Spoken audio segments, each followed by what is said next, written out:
TV Uttarakhand में आप सभी का स्वागत है। मैं हूं आपके साथ सुनिधि शुक्ला। बुलेटिन की शुरुआत से पहले एक नजर हेडलाइंस पर। उत्तराखंड में अवैध खनन को लेकर सीएम धामी सख्त, माफियाओं पर कार्रवाई करने के लिए डीजीपी को दिए निर्देश। सिपाही पर चढ़ाया था ट्रैक्टर, मुख्य आरोपी गिरफ्तार।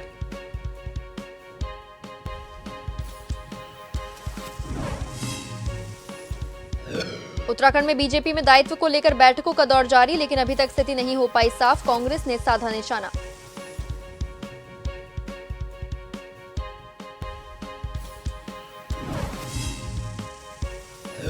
हल्द्वानी में कमर्शियल भवनों पर जिला विकास प्राधिकरण की कार्रवाई, दुकानदारों की उड़ी नींद, पार्किंग को लेकर जारी किए नोटिस।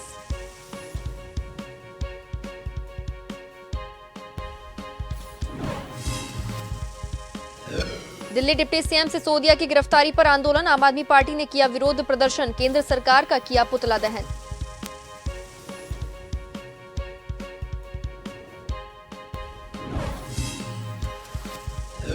देहरादून का रायपुर पुलिस ने किया बड़ा खुलासा, फर्जी तरीके वाहन बेचने वाले गिरोह को दबोचा, 4 आरोपी गिरफ्तार, 80 से अधिक फर्जी मिली एनओसी।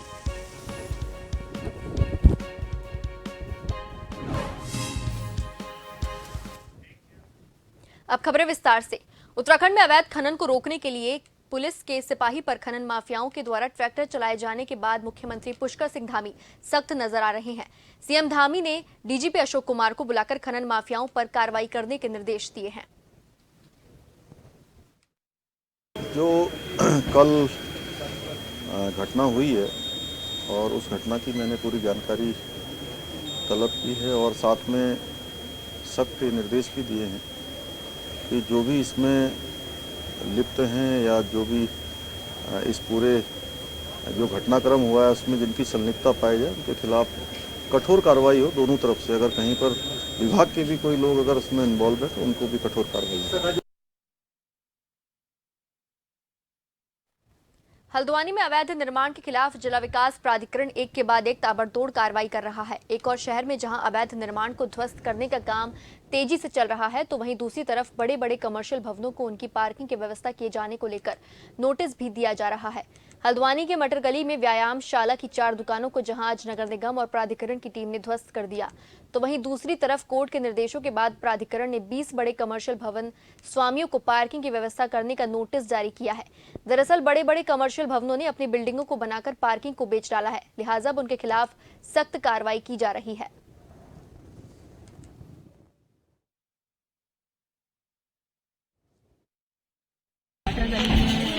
जिसमें प्राधिकरण का 4 की कार्रवाई थी, उसमें व्यायामशाला के एरिया में कुछ दुकानें नहीं थी, उनको तोड़ा गया था, जिसमें 4 दुकानें पूरी तरीके से ध्वस्त हो गई थी और 4 दुकानों का लेंटर थोड़ा सा अवशेष रह गया था, तो उसे आंशिक रूप से रह गया था, इसको भी आज पूरी तरीके से ध्वस्त कर दिया गया है और मौके पर इसकी लंबाई चौड़ाई जितनी भी है जो व्यायामशाला की खाली हुई है वो नाप के इसको नगर निगम के सुपुर्द देखरेख के लिए किया जा रहा है। कार्रवाई की जा रही है। देखिए, अभी जो व्यायामशाला के एरिया में जो दुकानें थी उनमें प्राधिकरण का चालान और ध्वस्तीकरण की कार्रवाई की, उसे ध्वस्त किया गया है। इसके अतिरिक्त यदि अन्य भूमि पर, जिसमें अभी राजस्व विभाग भी अपनी पैमाइश कर रहा है, अन्य भूमि पर जो भी उनकी पैमाइश रिपोर्ट होगी उसके आधार पर जो निर्देश प्राप्त होंगे उसके अनुसार आगे की कार्रवाई की जाएगी। सोमवार को कोतवाली रुड़की का वार्षिक निरीक्षण करने एसएसपी हरिद्वार अजय सिंह पहुंचे। एसएसपी हरिद्वार अजय सिंह को सेरेमोनियल गार्ड की सलामी दी गई, जिसके बाद एसएसपी द्वारा महिला बैरक, कार्यालय के महत्वपूर्ण अभिलेखों, कर्मचारी मेस, शास्त्रागार का भी निरीक्षण किया गया। एसएसपी हरिद्वार अजय सिंह ने बताया कि आज कोतवाली रुड़की का वार्षिक निरीक्षण किया गया है, जिस दौरान सभी व्यवस्थाएं दुरुस्त मिली हैं। उन्होंने कहा कि थाने के रिकॉर्ड, माल और बिल्डिंग का निरीक्षण किया गया है।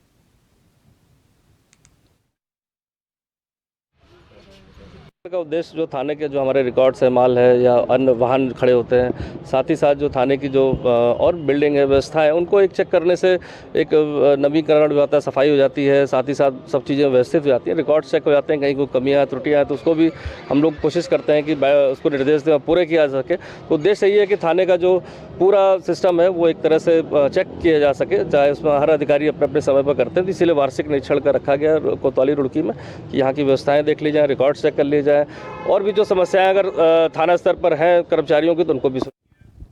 रायपुर पुलिस को एक बड़ी सफलता मिली है। दरअसल रायपुर पुलिस ने बैंक की फर्जी एनओसी से वाहन बेचने वाले गिरोह का पर्दाफाश किया है, जिसमें कि 4 अभियुक्तों को पुलिस ने गिरफ्तार किया, जिनके पास से 70 से 80 अधिक टू व्हीलर, फर्जी बैंक एनओसी मिली। साथ ही पुलिस को अभियुक्तों से एक लैपटॉप और मोबाइल फोन बरामद हुआ।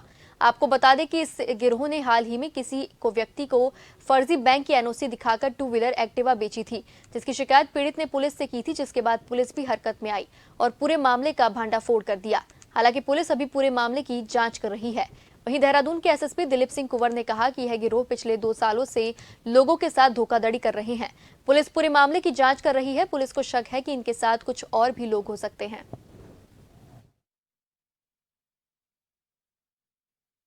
इस पूरे प्रकरण में आपको बता दूं, एक गैंग पकड़ा गया है 4 लोगों का, और उन 4 लोगों का गैंग से हमको ये जानकारी मिली। इसमें उन बैंकों के माध्यम से जैसे फाइनेंस होकर के जो गाड़ी खरीदी जाती हैं, यदि मालिक ने अगर टाइम से जो ईएमआई होता है अगर पेमेंट नहीं कर रहा हो, तो ये रिकवरी एजेंट के माध्यम से फिर गाड़ी को खींच के ले जाते हैं।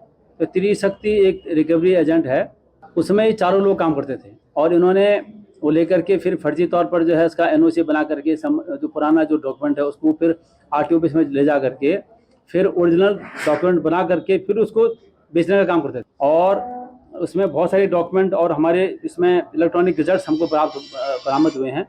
और उसमें ये भी आपको बता दूं कि ये बता रहे हैं कि लगभग 80 से 90 ऐसे इन्होंने वाहनों को बेचा है। देहरादून के थाना कैंट क्षेत्र के अंतर्गत नून नदी से अवैध खनन कर सामग्री ले जाते वक्त पुलिस जवान को ट्रैक्टर रोंदने वाले मामले में पुलिस ने मुख्य अभियुक्त शमीम को गिरफ्तार कर लिया है। हालांकि इस जानलेवा हमले में अभी 3 आरोपित अभियुक्त फरार चल रहे हैं, जिनकी तलाश जारी है। देहरादून डीआईजी और एसएसपी दिलीप सिंह कुंवर के मुताबिक कैंट सिपाही मनोज पर ट्रैक्टर चढ़ाने वाला गिरफ्तार अभियुक्त शमीम उर्फ छोटू आमवाला मस्जिद इलाके का रहने वाला है। अभियुक्त का ट्रैक्टर जो नून नदी से पत्थर का अवैध खनन कर रहा था, उसे सीज कर दिया गया। फिलहाल इस मामले में गिरफ्तार मुख्य अभियुक्त के आरोपी भाई वसीम उर्फ गादड़, अरसलान और सोहेल पुत्र शमशाद फरार चल रहे हैं, जिनकी गिरफ्तारी के लिए दबिश जारी है। इतना ही नहीं, डीआईजी ने कहा कि इस मामले में आरोपित लोगों पर गैंगस्टर एक्ट की कार्रवाई भी की जाएगी।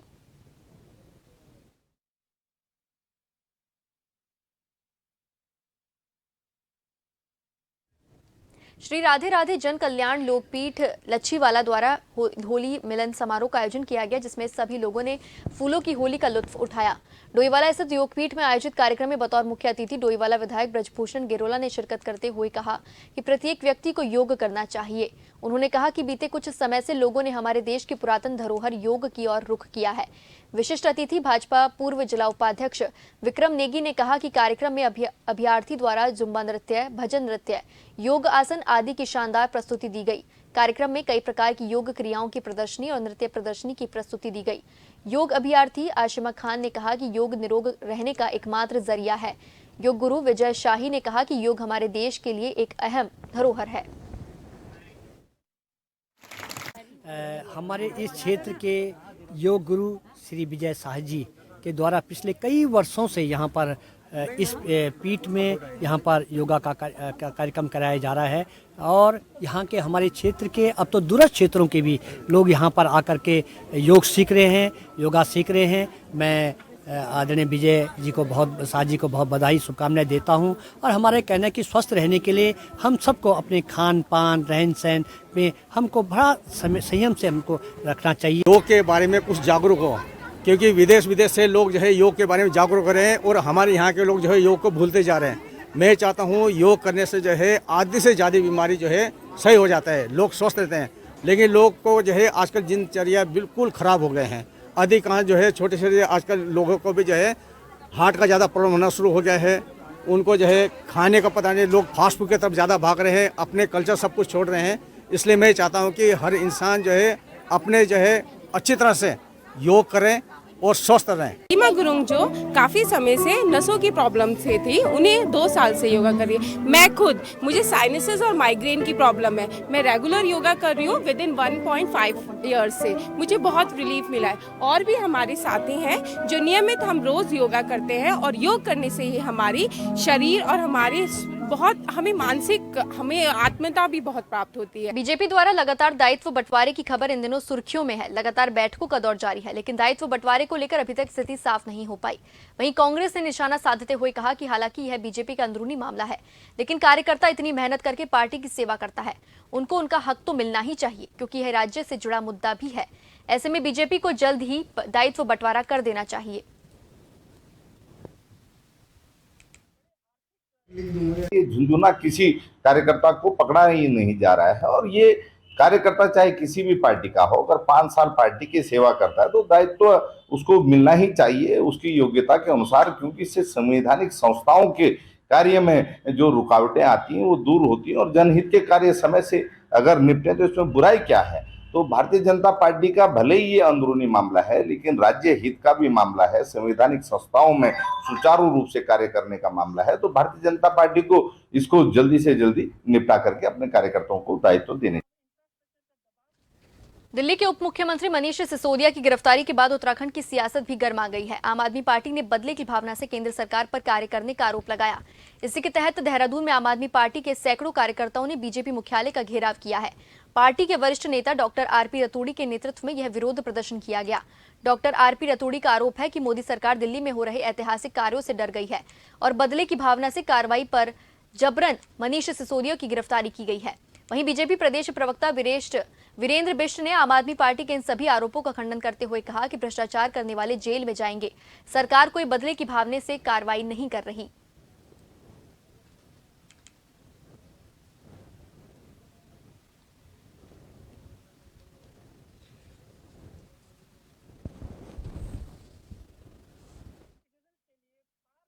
देखिए, नरेंद्र मोदी जी भयभीत हैं दिल्ली की व्यवस्था से, दिल्ली की अच्छी शिक्षा व्यवस्था से। भयभीत इतने कि उनको आने वाले चुनाव में लग रहा है कि अब केवल केजरीवाल मुकाबला करने वाले हैं।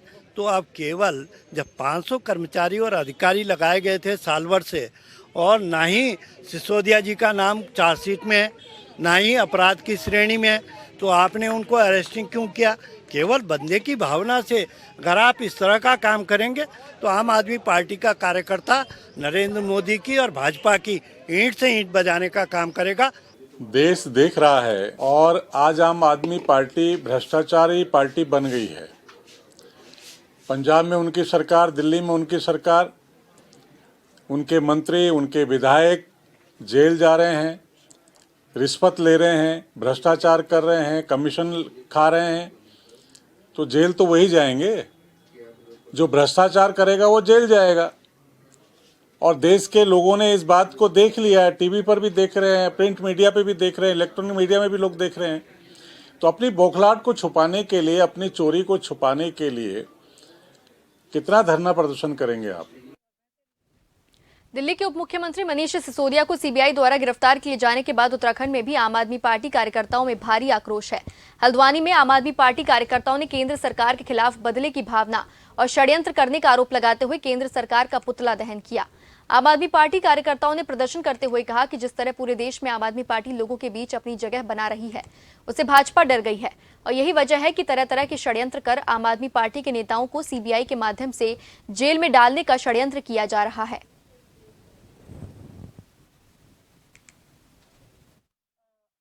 शिक्षा क्रांति के जनक मनीष सिसोदिया जी का जिस तरीके से झूठे इल्ज़ामों में फंसाकर गिरफ्तार किया गया है, ये एक भाजपा का एक तानाशाही रवैया है और भाजपा सरकार का आज आम आदमी पार्टी के कार्यकर्ता पूरे प्रदेश भर में पुतला फूंक रहे हैं और आम आदमी के पार्टी के कार्यकर्ता आज अपने अपने क्षेत्रों में इस तरह के पुतले फूंकने के माध्यम से बताना चाहेंगे भाजपा सरकार को कि अब इनकी ये और तानाशाही बिल्कुल नहीं चलेगी। फिलहाल वक्त तो चला एक छोटे से ब्रेक का, जल्दी लौटेंगे बने रहिए जन टीवी के साथ।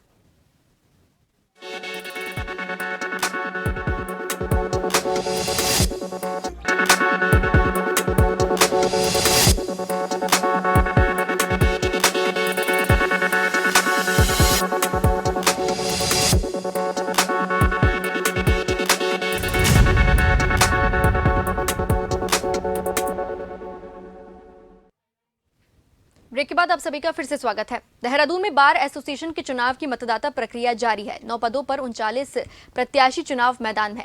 अध्यक्ष, उपाध्यक्ष, सचिव, सह सचिव, लाइब्रेरियन, ऑडिटर सहित कई पदों पर चुनाव मतदान जारी है। इस बार देहरादून बार एसोसिएशन के अध्यक्ष पद पर 3 और उपाध्यक्ष पद पर 6 प्रत्याशी चुनाव मैदान में, जबकि 3488 मतदाता अपने मत का प्रयोग करेंगे।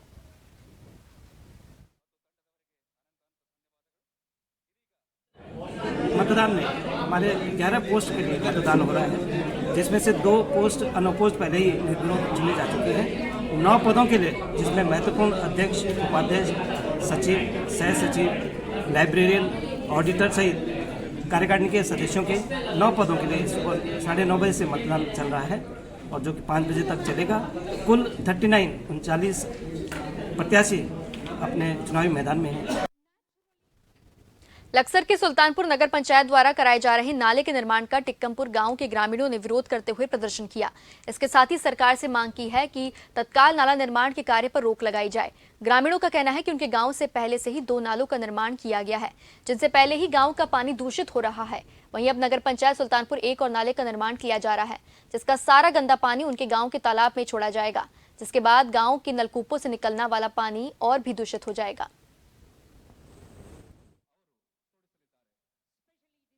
तालाब के अंदर ये पानी छोड़ा जा रहा है, जिसकी वजह से मेरे गांव में पहले से 2 नाले जा रखे हैं और उसी की वजह से पूरे गांव का पानी प्रदूषित हो चुका है, जो पीने योग्य पानी नहीं रहा। और मैं सरकार से मांग करना चाहता हूं कि ये जो नाले पहले से जो आ रखे हैं ये बंद करे जाएं और जो फिलहाल अभी मौजूदा कुनारी से जो कि दूसरी पंचायत बैठती है उसको वहाँ से एक नाला तैयार करके फिर दोबारा मेरे तालाब के अंदर छोड़ा जा रहा है, जो कि जिसकी वजह से और भी बीमारियाँ, गंभीर बीमारियाँ पैदा होने का खतरा हो रहा है। उत्तराखंड में बढ़ते नशे के प्रचलन को रोकने के लिए उत्तरकाशी जनपद के डूडा ब्लॉक के सबसे बड़े गांव सिरिकोनगढ़ के लोगों ने एक अच्छी पहल की है, जिसके तहत ग्राम वासियों ने शराब प्रतिबंध को लेकर मीटिंग रखी। ग्राम प्रधान जीतम रावत और महिला मंगल दल, युवा मंगल दल ग्रामवासियों ने एक बैठक का आयोजन कर शादी विवाह और चूड़ाक्रम संस्कार आदि कार्यक्रम में शराब पर प्रतिबंध का प्रस्ताव पास किया, जिसके अंतर्गत कोई भी परिवार या व्यक्ति विशेष अपने घर के शादी विवाह और चूड़ाक्रम संस्कार आदि कार्यक्रम में शराब नहीं वितरित करेगा। अगर किसी भी परिवार विवाह एवं चूड़ाक्रम संस्कार कार्यक्रम में शराब के सेवन की शिकायत मिलती है तो उसके कार्यक्रम में कोई भी ग्रामवासी शामिल नहीं होगा और परिवार पर 51,000 का जुर्माना दंड के रूप में लगेगा। आज ग्राम पंचायत श्री में एक बैठक बुलाया गया था, जिसमें महिला मंगल दल, युवा मंगल दल, ग्राम सभा के नौजवान साथी, सम्मानित लोग आज बैठक में प्रतिभाग किया है।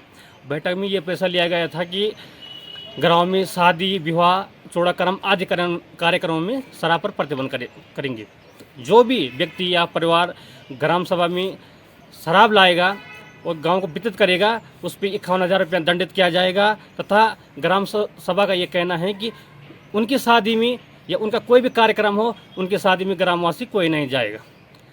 हमने ये ऐलान किया है और ये निर्णय सभी ग्राम सभा श्री के लोगों द्वारा किया गया है। पौड़ी पुलिस नशे के कारोबारियों पर लगाम लगाने का लगातार प्रयास कर रही है। इसी कड़ी में पुलिस टीम को बड़ी सफलता मिली। चेकिंग अभियान के दौरान 85 किलो अवैध गांजे का स्विफ्ट डिजायर कार में परिवहन करते हुए एक अभियुक्त को सिमड़ी पुलिस चेक पोस्ट घुमाकोट से गिरफ्तार किया। अभियुक्त उत्तर प्रदेश के मुरादाबाद मंडल का निवासी है। इस दौरान एसएसपी पौड़ी श्वेता चौबे ने बताया कि क्षेत्र में लगातार नशे की सप्लाई सूचना मिल रही, जिसको देखते हुए चेकिंग अभियान चलाया गया। गांजे की कीमत लगभग 13 लाख रुपए है। अभियुक्त सरायखेत जनपद अल्मोड़ा से खरीदकर ऊंचे दामों में बेचने के लिए मुरादाबाद ले जाकर बेचता है। अभियुक्त के खिलाफ एनडीपीएस एक्ट के तहत मुकदमा दर्ज कर जेल भेज दिया गया है। धूमाकोट व उनकी टीम को एक सूचना मिली, जिसमें वाहनों की चेकिंग के दौरान स्विफ्ट डिजायर गाड़ी को रोका गया और उसमें लगभग 85 किलो गांजा, जिसकी बाजार की कीमत 13 लाख आंकी गई है, वो बरामद किया। और इसमें जो मुख्य अभियुक्त मुरादाबाद का रहने वाला है और इसके द्वारा जब डिटेल्ड इंटरोगेशन किया गया तो इसके द्वारा बताया गया कि यह माल वह सरायखेत अल्मोड़ा से लेकर आ रहा था। जनपद उत्तरकाशी के ग्लेशियर लेडी शांति ठाकुर ने हिमालय क्षेत्र में आ रहे बड़े परिवर्तन पर एक फिर हिमालय नीति बनाने की मांग की है। उन्होंने इस बार सर्दियों में बारिश न होने पर ग्लेशियर के भविष्य पर चिंता जताई। उन्होंने कहा कि हिमालय क्षेत्रों में मानवीय हलचल से लगातार ग्लेशियर को नुकसान पहुंच रहा है। हिमालय क्षेत्र में हो रहे अनियोजित निर्माण से पर्यावरण को भारी नुकसान हो रहा है, जिसका परिणाम है कि आज फरवरी माह तक खत्म होने के बाद कई क्षेत्र में बर्फबारी नहीं हुई। इस दौरान उन्होंने लद्दाख के पर्यावरणविद और इंजीनियर सोनम वांगचुक के आंदोलन का भी समर्थन किया। को लेके जो बर्फ है, जो ग्लेशियर है, जो हमारे जो है ना बैंक हुआ करते थे, आज ग्लेशियर खत्म होते जा रहे हैं और पूरा हिमालय जो है खत्म हो गया।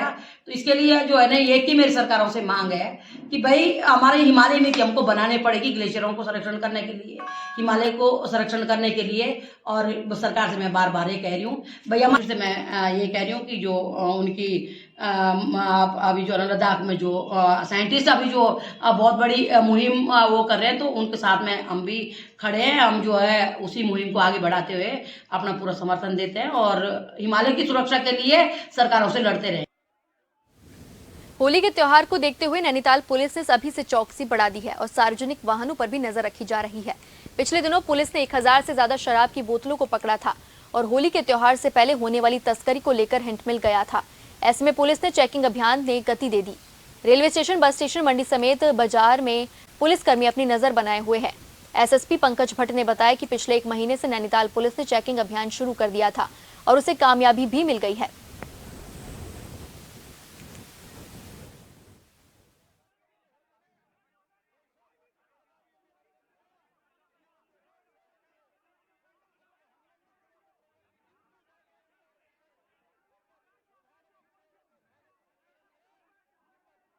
इन सब खबरों के साथ फिलहाल के लिए जन टीवी उत्तराखंड में बस इतना ही। नमस्कार।